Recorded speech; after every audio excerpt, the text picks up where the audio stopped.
Assalamualaikum warahmatullahi wabarakatuh. Salam sejahtera untuk kita semua. Selamat datang kembali mahasiswa di mata kuliah Oceanografi Kimia. Karena hari ini kita akan mempelajari karakteristik fisika dan kimia dari air laut. Karakteristik fisika kimia yang akan kita pelajari hari ini adalah terkait dengan karakteristik H2O atau air ya. Suhu, salinitas, densitas, dan juga pH. Nah, pertama adalah terkait dengan karakteristik air itu sendiri. Jadi air laut merupakan komponen yang sangat kompleks ya, yang terdiri dari 96,5% itu air murni dan 3,5%-nya adalah garam-garam. Banyak dari karakteristik unik dari lautan ini diasumsikan ataupun berasal dari keunikan-keunikan yang terdapat di air itu sendiri. Air ini ada di tiga kondisi fisika utama ya. Jadi kita bisa menemui air dalam bentuk padatan, cairan dan juga gas. Air ini terdiri dari satu atom oksigen dan dua atom hidrogen. Yang keduanya itu disatukan dalam ikatan yang namanya ikatan kovalen. Jadi ikatan kovalen adalah sharing ya dari elektron di antara dua atom. Jadi ketika ada elektron yang digunakan bersamaan oleh dua atom, nah itu disebut dengan ikatan kovalen. Nah, air ini juga terdiri dari dua ion hidrogen yang memiliki muatan positif dan juga satu ion oksigen yang memiliki ion negatif. Air ini tersusun sebagai molekul molekul yang polar yang memiliki sisi positif dan juga sisi negatif. Kepolaran dari molekul air ini menghasilkan yang namanya ikatan hidrogen. Jadi ikatan hidrogen ini akan memberikan karakteristik lain ya pada air berupa tegangan permukaan yang tinggi. Nah, molekul dari air mengalami tarikan elektrostatik di jarak yang relatif pendek begitu di antara molekul-molekulnya oleh yang namanya itu adalah van der Waals force ataupun gaya van der Waals. Di mana ketika kita ingin membreakdown gitu ya, membreakdown ataupun memecah ikatan-ikatan dalam 18 gram dari air misalnya, maka ia akan memerlukan banyak energi. Yang pertama adalah ikatan kovalen ya, jadi eh, memerlukan 100 kilokalori untuk memecahnya. Lalu untuk ikatan ionnya memerlukan 10 kilokalori untuk memecahnya. Selanjutnya 4,5 kalori untuk memecah ikatan hidrogennya dan 0,6 kilokalori untuk memecah ataupun untuk melawan dari van der Waals force-nya. Oleh karena itu, eh, kapasitas panas spesifik dari air adalah sangat tinggi ya, sejak sejak ia dapat menyerap banyak panas sebelum temperaturnya itu naik. Selanjutnya kita masuk ke karakteristik air laut. Jadi setelah mempelajari karakteristik air, kita mempelajari karakteristik dari air laut itu sendiri. Yang pertama, air laut itu memiliki kapasitas menyimpan panas yang tinggi. Kapasitas menyimpan panas inilah yang menjadi alasan utama ya mengapa lautan itu sangat penting dalam meregulasi sistem iklim di dunia. Air memiliki panas yang tinggi ataupun sehingga ia akan memiliki juga evaporasi yang tinggi dan juga memiliki heat of fusion ataupun fusi panas yang sangat tinggi juga. Sehingga efeknya adalah air dapat berperan sebagai termostat ya ketika air itu berada di titik beku. Nah ini penting ya. Jadi ini juga penting ya di panas dan berperan juga terhadap transfer panas ke atmosfer.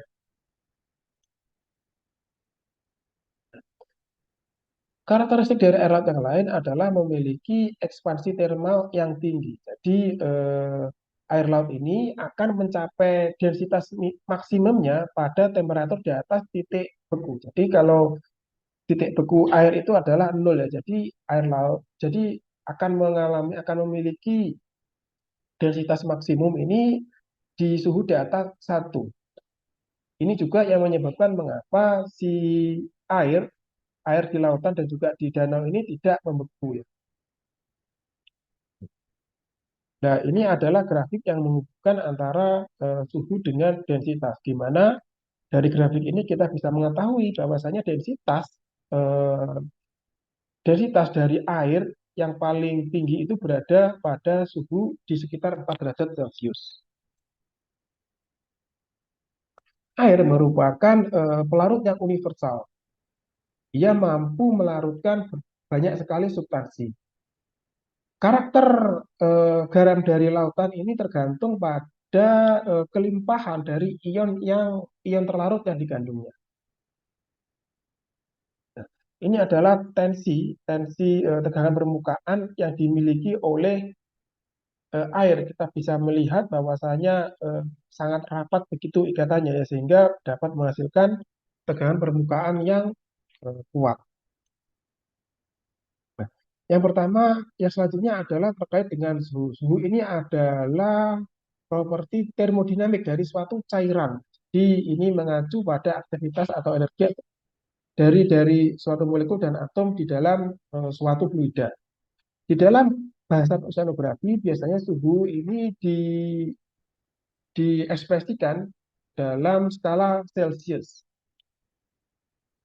Nah, selanjutnya adalah terkait dengan distribusi suhu di lautan. Ini ada di gambar terdapat dua macam massa air ya yang terpisah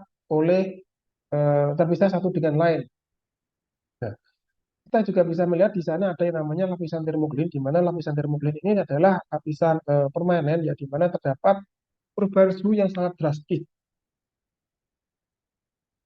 Bagaimana cara mengukur suhu? Ada beberapa macam cara. Yang pertama melalui kita bisa menggunakan termometer merkuri, dan juga menggunakan termistor, dan juga bisa mendeteksi eh, suhu di lautan dengan menggunakan satelit. Utamanya adalah suhu permukaan. Nah, ini adalah di surface temperature ataupun suhu permukaan dari lautan, hasil olahan dari data yang didapatkan oleh satelit. Nah, selanjutnya adalah salinitas. Salinitas ini maknanya adalah berat dalam gram dari garam-garaman yang terkandung di air laut dalam 1 kilogram air laut. Nah, satuannya untuk salinitas ini adalah per mil ya, ataupun PSU, Practical Salinity Unit. Secara umum, salinitas yang terdapat di laut terbuka ataupun laut lepas ini antara 32 sampai dengan 37 per mil, dengan rata-rata nilainya adalah 35 per mil. Nah, ini adalah sea surface salinity. Data ini didapatkan dari satelit. Selanjutnya adalah variasi salinitas di laut terbuka. Salinitas di Laut Merah itu 40 sampai 42 per mil karena eh, input dari freshwaternya itu sangat rendah dan juga memiliki evaporasi yang sangat tinggi ya. Nah, sangat di sana sangat panas. Ditambah lagi nggak ada input dari air, tidak ada input dari air tawar, maka salinitasnya sangat tinggi. Yang selanjutnya dicontohkan di sini adalah Teluk Bothnia di daerah offshore Finlandia. Nah, ini salinitasnya cuma 5 per mil, padahal di daerah laut. Setelah ditelisik, ternyata memiliki situasi yang berbeda. Di mana di sana banyak sekali eh, input dari air tawar begitu ya, dan juga memiliki evaporasi yang rendah. Sehingga menyebabkan temperatur salinitasnya itu sangat rendah, yaitu 5 per mil.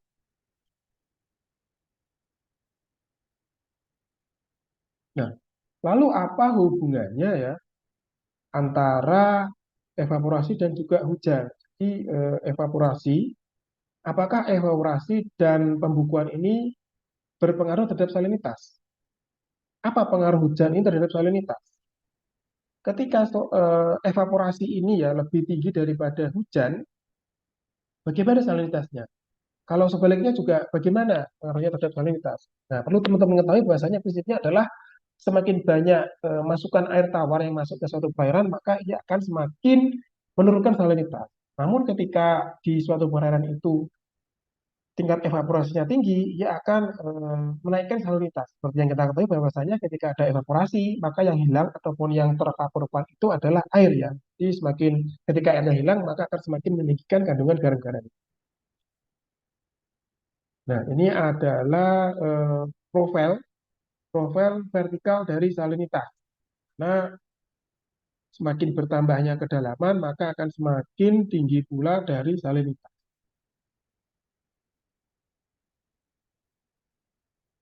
Nah, variasi suhu dan juga salinitas ini akan menghasilkan apa yang disebut dengan termohalin. Termohalin ini adalah suatu arus ya yang bergerak karena terjadinya perbedaan densitas.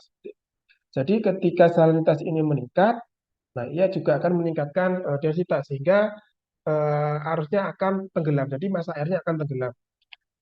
Begitu juga sebaliknya ketika salinitas turun, nah itu juga akan menurunkan densitas sehingga air akan naik gitu ya, tergeser oleh massa air yang berat atau air yang memiliki densitas yang tinggi.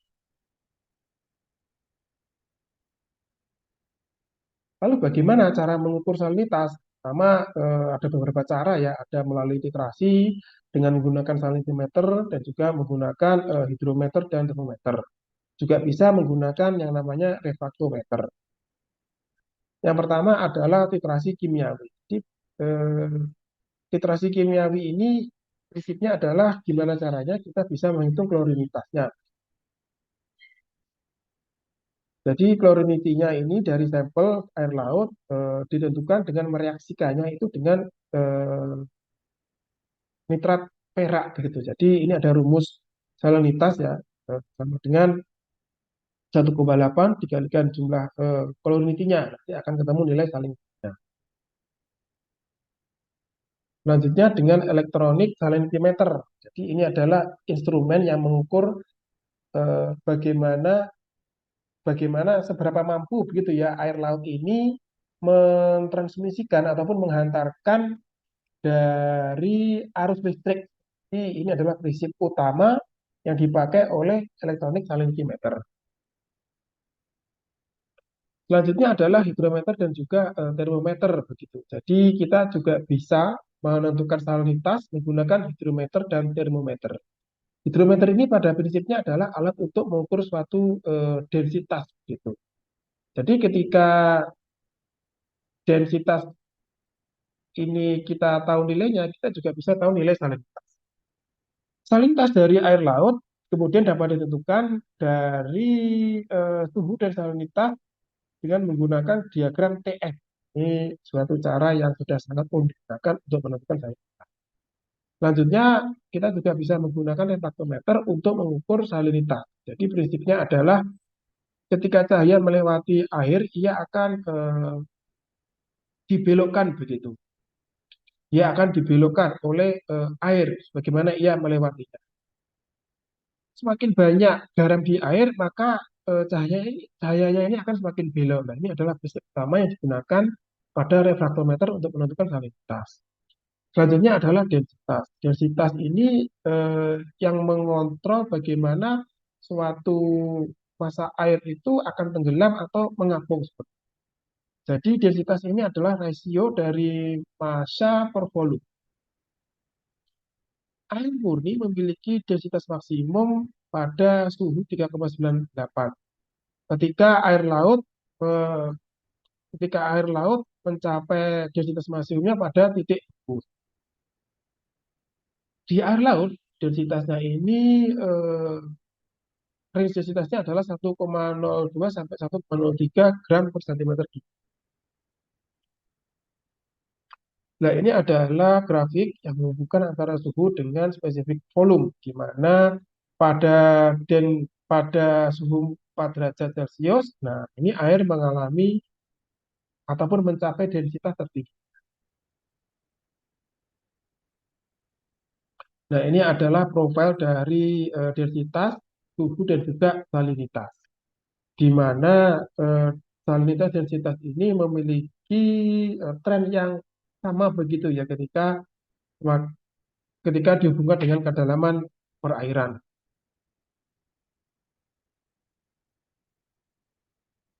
Suhu ini memiliki efek yang besar terhadap densitas di temperatur ini membuat lebih variatif begitu daripada salinitas. Naiknya suatu suhu pada temperatur yang tinggi dapat menyebabkan penurunan densitas. Begitu juga sebaliknya. Nah, ini adalah faktor-faktor yang mempengaruhi densitas. Jadi ketika suhu itu naik, maka densitasnya akan turun. Ketika salinitas naik, densitas juga akan naik. Ketika tekanan meningkat, densitasnya juga akan meningkat.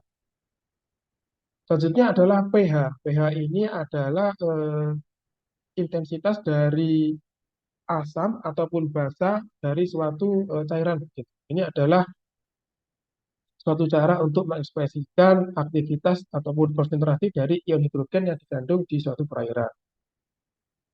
Nah, ini adalah beberapa contoh ya nilai pH eh, dari barang-barang ataupun sesuatu yang ada di sekitar kita. Jadi, ketika semakin mendekati nol, maka ia akan disebut semakin asam atau dan juga sebaliknya, ketika nilai suatu pH ini di atas 7, berarti akan basa.